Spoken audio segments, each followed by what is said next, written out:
వేడివేడిగా మిరపకాయ బజ్జీలు చేసుకుందామండి. మిరపకాయ బజ్జీల కోసం అయితే నేను శనగపిండి, కార్న్ఫ్లోరు, వాము, సోడా, సాల్ట్ వేసి కలుపుకున్నాను పిండి.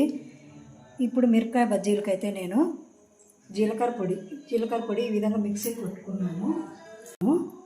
దీంట్లో మనం సాల్ట్, ఇది ఇంకో దాని మిగిలితే వేస్ట్ అవుతుంది కదా సాల్ట్ కలిపితే, అందుకని కొద్దిగా గిన్నెలోకి వేసుకొని ప్లస్ సాల్ట్ కలుపుకొని కొద్దిగా సాల్ట్ వేసుకొని ఈ విధంగా కలుపుకొని పెట్టుకొని ఒక్కొక్క దానికి ఇట్లా పెట్టుకున్నాను నేను.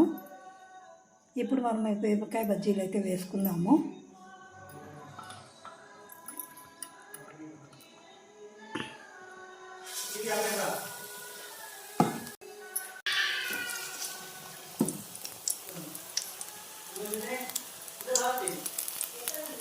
మిరపకాయ బజ్జీలు కాలండి ఈ విధంగా కాల్చుకొని మనం తీసుకుందాము. ఈ వీడియో మీకు నచ్చినట్లయితే లైక్ చేయండి, షేర్ చేయండి, సబ్స్క్రైబ్ చేయండి. Please subscribe. శనగపిండి, కార్న్ఫ్లోర్ 1 స్పూన్ తీసుకున్నాను ఈ క్వాలిటీకి, సాల్ట్, పసుపు,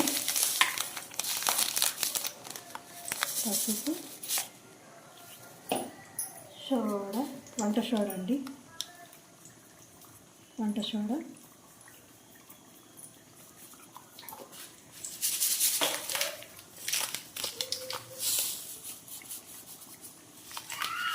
వాము. మనం ఇట్లా బాగా చేతితో నలిపి వేసుకుంటే వాము మంచి ఫ్లేవర్తో బాగుంటుంది.